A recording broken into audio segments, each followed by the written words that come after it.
అసెంబ్లీలో మనం మాట్లాడే ప్రతి మాట రాష్ట్రం మొత్తం వెళ్తా ఉంటుంది.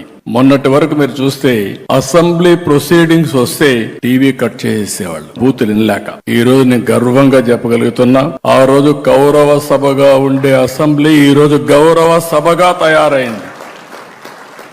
ప్రజలు కూడా మనల్ని ఫాలో అయ్యే పరిస్థితికి వచ్చారు. ప్రజలకు కావాల్సిన సమస్యల పరిష్కారం, ఒక పాజిటివ్ మెసేజ్ కావాలి.